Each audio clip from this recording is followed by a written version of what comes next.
अस्सलाम वालेकुम वीवर्स, अल्लाहुम्मा सल्ली अला मुहम्मद व आले मुहम्मद। आज इस वीडियो में लॉ स्टूडेंट के साथ क्लासिफिकेशन और हुक्म शरी जो हम मोस्ट इंपॉर्टेंट क्वेश्चन पढ़ रहे थे उसका पार्ट 2 में है holy Quran as a source of Islamic law. इसका पार्ट 2 मैं शेयर करना चाहूँगा जिसमें जो है क्लासिफिकेशन ऑफ हुक्म शरी, हुक्म शरीयत की दर्जाबंदी। हुक्म शरी इज़ ऑफ टू काइंड्स, इसकी टू काइंड्स है, ठीक है। हुक्म तकलीफ़ी और हुक्म वल्दी, ठीक है। हुक्म तकलीफ़ी में क्या है?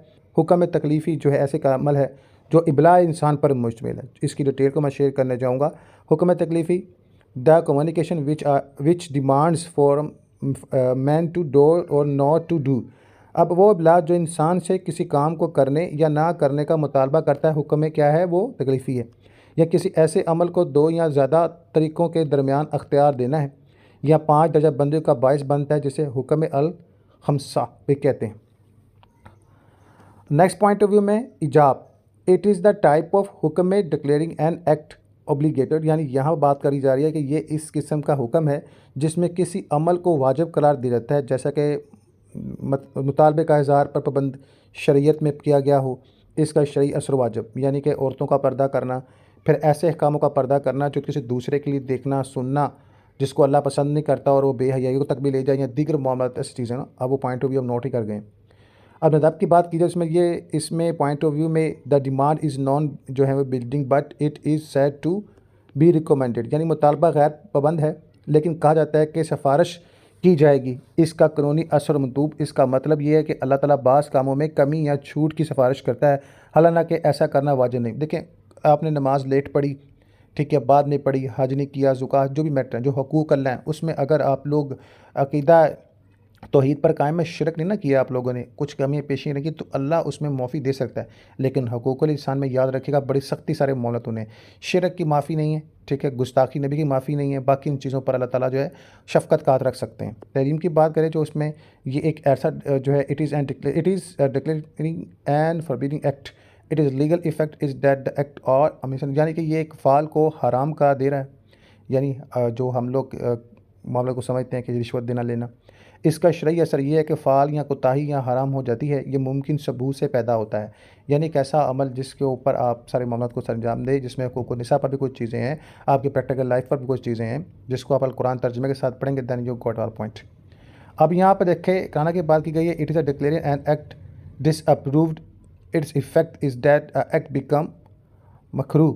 ये एक एक्ट को नामंजूर करार दे रहा है, इसका असर ये है कि अमल मकरू हो जाता है। ये एक ऐसा अमल है जिसकी छूट का मुतालबा कानून दहीन से मुमकिन सबूत के ज़रिए किया जाता है, जिसका इज़हार गैर पाबंद शरीयत में होता है। अब देखें, हम कुर्बानी करते हैं, कुर्बानी का जानवर लाते हैं, लेकिन उसकी ओजड़ी खाना, कपूरे खाना, ये मकरू तहरीमिया इसको कहते हैं, मकरू है, ये चीज़ें नहीं खानी चाहिए। इसके अलावा और भी ऐसे बहुत सारे अहकामात हैं। अब आधा की बात की जाए, in this case indifference of Allah is shown, its effect is that the act becomes मुबाह, यानी इस सूरत में अल्लाह की बेनियाजी ज़ाहिर होती है। इसका असर ये है कि फ़ाल मुबाह हो जाता है, कोई फ़र्ज़ नहीं बना जाता और रिया को अख्तियार दिया जाता है कि वो अमल करे या ना करे। जैसे कि आप लोगों के सामने खुली छूटी है, आपके पास पैसा है, इस पर आप नेकियां खरीदना चाहते हो ख़रीद लो, नहीं खरीदना चाहते ना ख़रीदो। नेकियां खरीद लोगे, लोगों की खिदमत कर लोगे, अल्लाह से अजर पाओगे। नहीं खरीदोगे तो ठीक है, वो आप लोग ने जो माल आखिरत के लिए भेजा सो भेजा। इसके अलावा ये भी है कि आप लोग जो हैं ऐसे मामलात में भी देखो कि अगर किसी की हेल्प आउट ना भी कर सको तो कुछ भी नहीं, बात समझना, कुछ ऐसे इंटरफेयर करने का आप लोगों का हक़ नहीं होता। कुछ मामले ऐसे भी होते हैं। हुक्म वदी, वो इबलाग जो किसी चीज़ को किसी कायदे की वजह या शरीयत या इसमें रुकावट करार देता है, यह बाज़ाते ख़ुद कोई शय नहीं, लेकिन जब सबब पैदा होता है तो असरअंदाज हो जाता है, मसलन चोरी कटाई की वजह। अब देखें, इबलाग कि वो चीज़ जिसके शख्स का कोई अमल नहीं लेकिन उसे चोरी कर ली, ठीक है, भूख की वजह से, गुर्बत की वजह से, वो फिर ये केस की लेप्रेशन देख जाती है।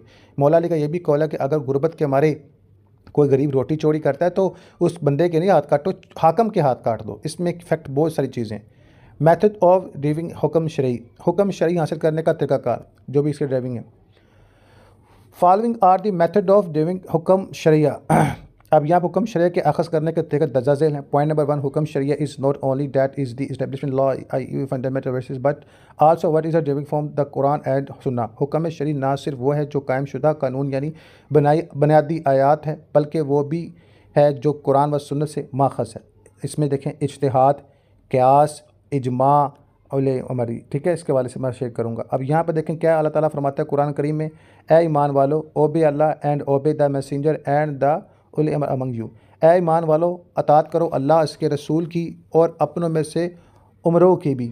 उमरों के मतलब ऐसे लोग जो आपको नेक कामों का दर्स कर रहे हो, जैसे एक टीचर है आपको, जैसे मैं आपको इस्लाम के बारे से कहता हूँ कि यार कुरान को तर्जमे के साथ पढ़ो। अगर आप ज़िंदगी को हासिल करना चाहते हो, ज़िंदगी को निचोड़ चाहते हो, तो अल कुरान को तर्जमे के साथ पढ़ लो, तो अल्लाह आपको कामयाब करेगा। That's all. कुरान के ज़रिए बराह रास्त कानून साजी की मिसालें बयान करने जा रहा हूँ। पॉइंट नंबर 1 हमें medicate don't kill a soul which Allah has made. अब देखें यहाँ पर जो है किसी जान को कत्ल ना करो जिसे अल्लाह ने मुकद्दस करार दिया है सवाए कानून के मुताबिक। इसमें देखें अक्सर लोग क्या करते हैं, बेटा पैदा हो रही है, बेटी, अल्ट्रासाउंड करवाते हैं, फिर उनको गिरा देते हैं कि मैं बेटी नहीं चाहिए। अल्लाह से चीज़ों को जो पसंद नहीं फरमाता कि ये बेटी पैदा हो रही थी, आपने इसको बोझ समझा, गुर्बत है, फलाना है, तो इस चीज़ से गलत, ये चीज़ें गलत हैं, ठीक है। और हाँ, अगर आपको लोगों के बच्चे बहुत ज़्यादा हैं, कंट्रोल नहीं हो रहे, then you got a chance, लेकिन इसके लिए भी कुछ फॉर्मेलिटीज़ हैं। ये आप जो है अपने किसी भी जो है ना उलमा से इस पर जो है वो फतवा ले सकते हैं। नो मैरिज विदाउट देवर, और यहाँ पर महर के बगैर शादी नहीं किया वाले से। And give the women on marriage their is as a free gift but if they. अब यहाँ पर क्या है, और औरतों को इनका महर मुफ्त में दे दो, लेकिन अगर वो अपनी खुशी से इसमें से कुछ भी तुम्हें छोड़ दें तो इसे ले लो और खुशी से लुत्फ़ अंदोज़ हो जाओ। यानी आपका अगर आपस में मेल फीमेल का कंसेप्ट क्लियर हो गया है, आप दोनों राज़ी हो, फिर डैट जो है ना आप लोगों के लिए कोई बुराई नहीं है। लेकिन जायज़ चीज़ों का अलग से प्रिंसिप ऑल इंटरेस्ट, यानी वरासत के असूल from what is the left by the parents and those nearest related, जो भी there is a share person है for man and a share for women whether the property be small or large determined shares. यानी वालिदैन और करीब रिश्तेदारों की तरफ से जो बच जाता है इसमें से मर्दों के लिए हिस्सा और औरतों के लिए हिस्सा है, ख्वाह जायदाद छोटी हो या बड़ी हो। इसका मुतय्यन हिस्सा जो सूरह निसा में अल कुरान करीम में बिल्कुल बता दिया कि मर्द के 2 हिस्से, औरत का 1 हिस्सा, मतलब कि मर्द जो है ना वो डबल होता है और औरत का 1 हिस्सा होता है। इसमें डेफिनेशन और प्रिजनरी की बात करेंगे, यानी किसी जो इस पर बहतान लगाना, झूठ बोलना, and those who launch charge against women and produce not four witness to support their for. अब इसमें क्या था कि और वो जो लोग पाक दामन औरतों पर इल्ज़ाम लगाते हैं कि ये बदचलन है, आवारा है, और इनके इल्ज़ामात की तायद के लिए 4 गवाह पेश नहीं करते, इनको कोड़े मारो और इनकी शहादतों के बाद भी इनकार करो क्योंकि ऐसे ही फासिक हैं। यानी भोली भाली औरतों पर बहतान लगाना, सबूत के बगैर बात करना, तो ऐसे लोगों को कोड़े मारने का इस्लाम में हुक्म है। नेक्स्ट में जनाब अल्लाह हम और इंडायरेक्ट लीगलेशन बाय कुरान इज्तिहाद को पढ़ेंगे। कुरान इज्तिहाद के ज़रिए बिला वास्ता या बालू वास्ता के ज़रिए जो हुआ मामला, तो अल कुरान इज्तिहाद के ज़रिए जो है बालू वास्ता कानून साजी की मिसाल है, यानी इनडायरेक्टली।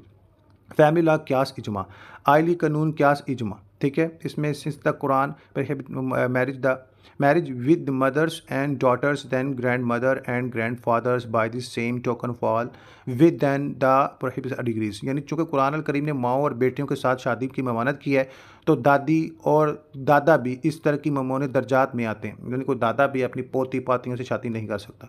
इसी तरह नेक्स्ट में देखिए क्यास, यानी शराबी क्यास जो है, जो ड्रिंकर है, इसके हवाले से हज़रत अली रज़ी अल्लाह तआला अन्हु on punishment for a drunkard dispute by the. अब इसमें देखिए हज़रत अली रज़ी अल्लाह तआला अन्हु ने एक शराबी की सज़ा पर हैदर इज़्ज़त की सज़ा है, इसे तशबीह दी है। इसने कहा कि जनाब अल्लाह ही वू ड्रिंक्स गेट्स ड्रंक ही वू गेट्स ड्रंक, यानी कि जो शराब पीता है वो शराबी है, जो शराब है वो बड़बड़ाता है, जो शराबी है वो क्या करता है, बड़बड़ाता है। जो बड़बड़ाता है लोगों पर झूठा इल्ज़ाम लगाता है, और जो लोग पर झूठा इल्ज़ाम लगाता है इससे छेड़ के इसकी जगह दी जानी चाहिए, यानी जो भी इसकी छेड़ी की मामलत है इस पर इसको सज़ा देनी चाहिए।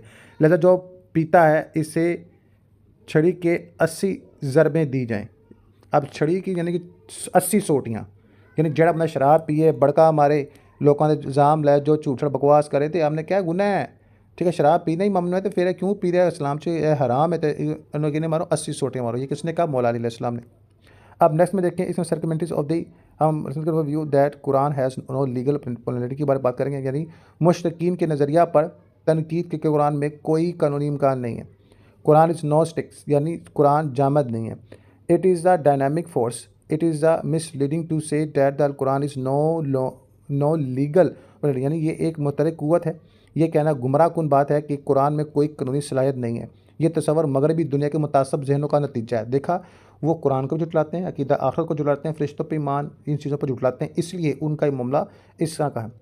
अब नेक्स्ट में पॉइंट देखें, it is the against Islam which, आप देखें इस्लाम के ख़िलाफ़ तासब है ये, जो मुश्तकीन को कुरान की ज़िंदा फितरत की नफ़ी करने पर मजबूर करता है। If they study to Quran honestly and, यहाँ अगर वो ईमानदारी और गैर जानदारी से कुरान का मुताला करेंगे, वो जान सकते हैं कि ये कुरान मुतलक़ क़ुव्वत है, ये ठहरते हुए पानी की तरह नहीं है, ये किसी भी चीज़ की तरह ताज़ा और ताकतवर है। मीन टू से कि इसमें आगे पीछे की दुनिया का सारा लिखा है। जैसे एक शख्स ने जो है वो रिसर्च की कि कुरान करीम के मुताबिक एक ऐसी जगह है जहाँ पर सूरज की रोशनी नहीं पहुँचती, तो उसने 1450 साल बाद दरियाफ़्त किया कि समंदर की फ़लाँ गहराई तक सूरज की रोशनी नहीं पहुँचती। तो किसी ने से कहा कुरान में चीज़ पहले से दर्ज है, तो वो परेशान हो गया कि मोहम्मद सल्लल्लाहु अलैहि वसल्लम उस वक़्त क्या इन सूरज से माला माल थे, तो ये क्या चीज़ें हैं? तो ये अल्लाह की है कि उन्होंने कहा ये किताब बरहक है, इसमें बहुत सारी चीज़ें बिल्कुल लिखी हैं।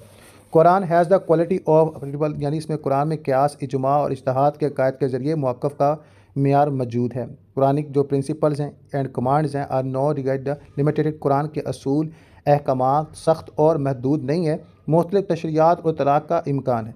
The Quranic laws are applied through the doctrines of क़यास, इजमा और इज्तिहाद। They have the Quran had and अहदीथ for their backing. The analogical reasoning is a great contribution to the study of Islamic jurisprudence. Quran कवानीन का इतलाक़ क़यास, इजमा या इज्तिहाद के कायद के ज़रिए होता है।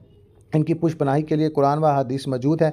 मुशाबा कटौती इस्लामी फ़िक़्ह के मताले में एक बहुत बड़ा तावन है। पॉइंट नंबर 1 कंक्लूजन, नतीजा के तौर पर, it can be safely concluded that the Quran is comprehensive code. It is not meant of a limited period but for all times to come.